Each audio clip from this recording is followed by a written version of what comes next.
Ahsoka season 1. I can't believe it's over. It feels very bittersweet.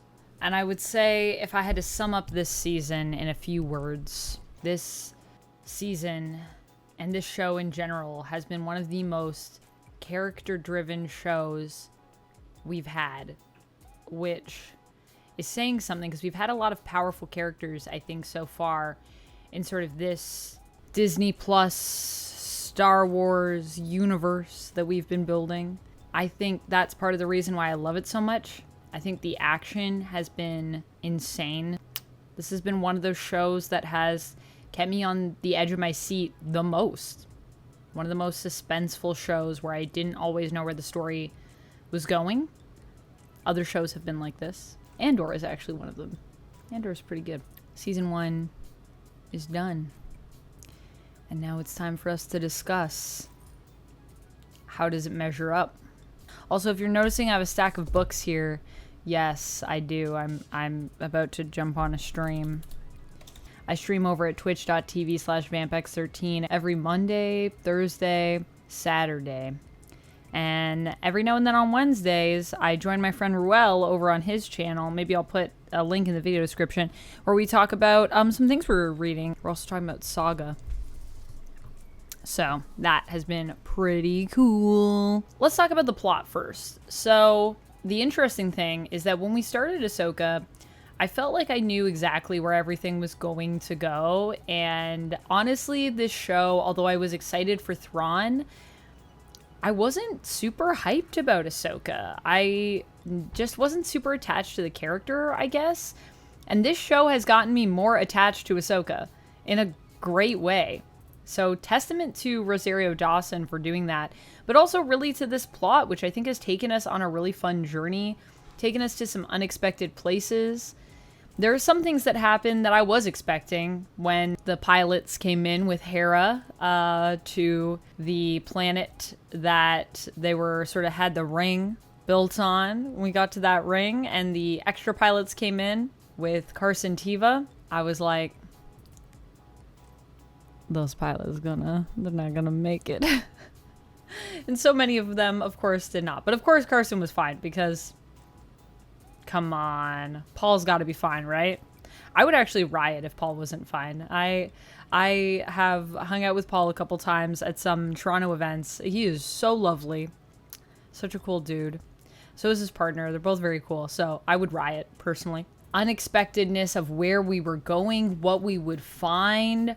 Enoch, Shin, these hotties. We'll talk about characters in a bit. Talk about those hotties. That was all unexpected. And then the final episode, blast the door and stuff like that. But I will say the zombie troopers, that was unexpected. There's been some cool stuff. The Great Mothers, all of that. The idea that Morgan Elsbeth was, one of the Night Sisters, that I wasn't expecting.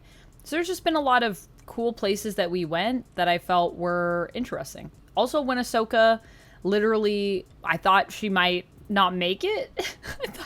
I was like, wait a second, Ahsoka has to make it, right? Because, no, she has to make it because she hasn't been in her white robe yet. So this is like probably a Gandalf moment. But there are moments where, I wasn't expecting to see Anakin in this, and I just feel like there's a lot of cool things that they did. Overall, I would say the plot is very solid. It plays with your expectations. Sometimes it delivers, and other times it leaves you guessing. Let's talk about some of the characters in this show. I don't even know where to start, actually. All of these characters are really good. Okay, I'm going to try to talk about some of my favorite characters that we've had in the series. So obviously, I think Baylan Skoll is up there.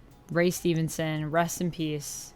Amazing, amazing work. I mean, obviously, Rosario Dawson as Ahsoka's got to be up there. I love that Ahsoka always had a badass moment. Also, I forgot to give you guys my badass moment for the final episode with Ahsoka.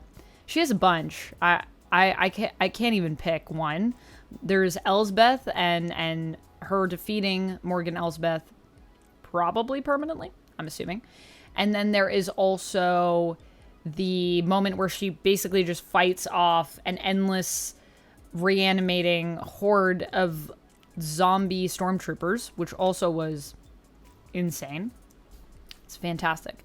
David Tennant as Hu Yang's got to be up there for me. You know me, I love my droids. And Hu Yang is maybe one of the best, most sassy droids that I've had the pleasure to meet. So hopefully we get more Hu Yang in season 2. Whenever we get season 2, if we get season 2, I'm assuming we're getting season 2, but is there a season 2? Has that been confirmed? Let me check. Yeah, I don't know if we know about that. Update 6 hours ago. What is this? A new update has revealed another season is being spoken about. Okay, so it's being spoken about. Thrawn is obviously way up there. Thrawn, amazing. Lars Mikkelsen? I think that's his name.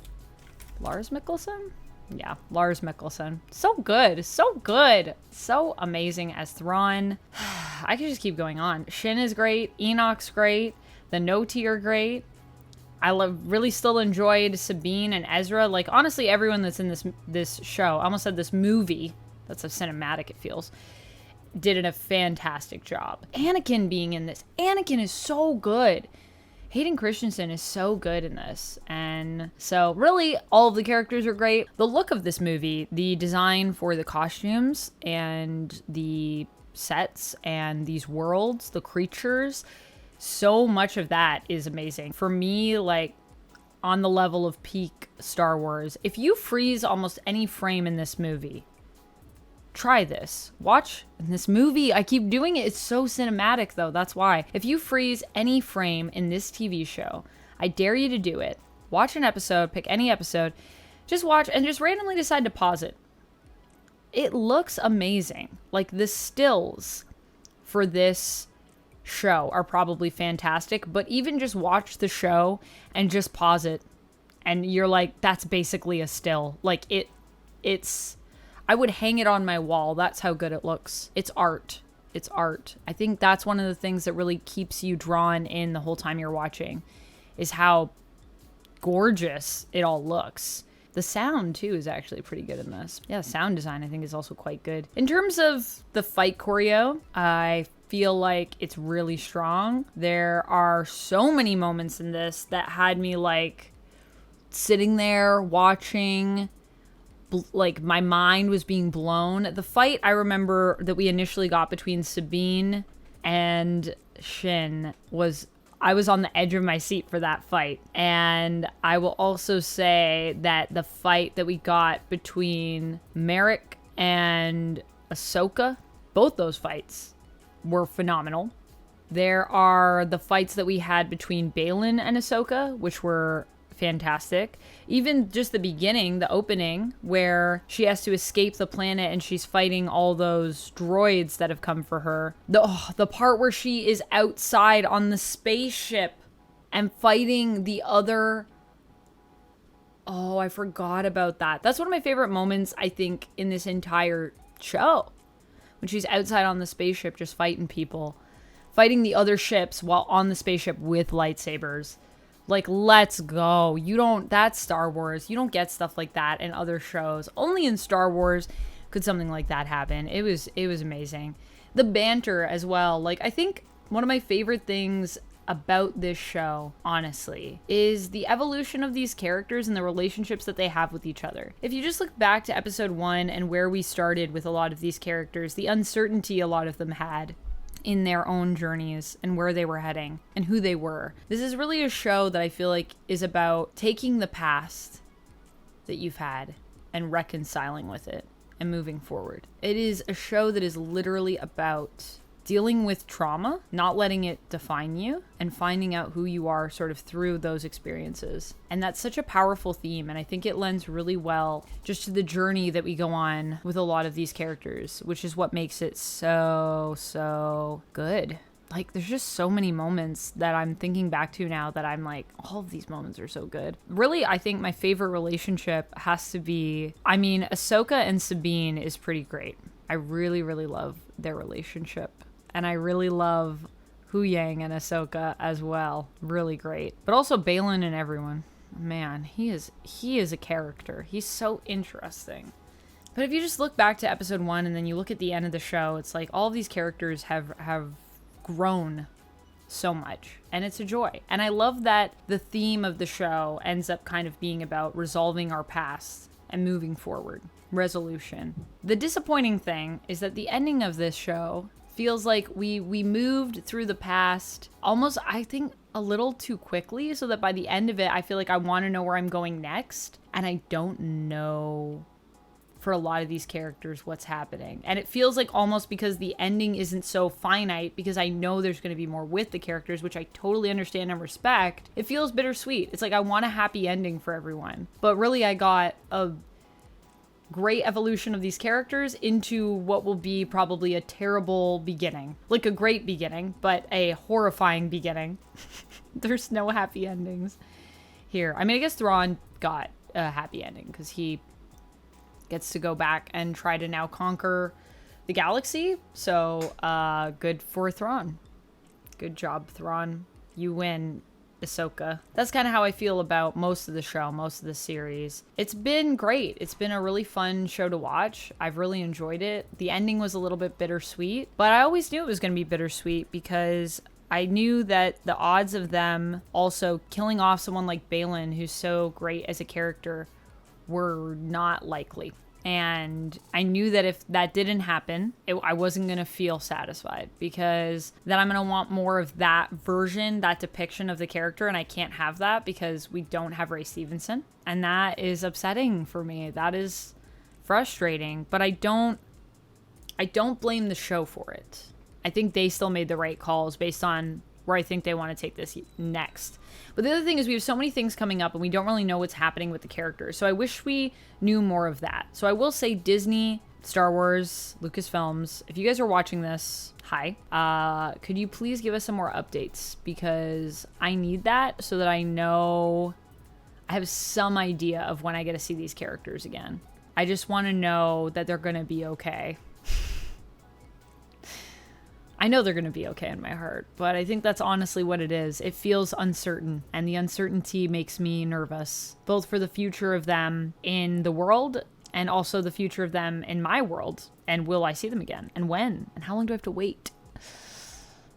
Probably a while. Probably a few years, friends. Probably have a bit of time. But they might pop up here and there in some other spots. Well, maybe not Sabine and Ahsoka. I mean, they're trapped on a planet, so yeah.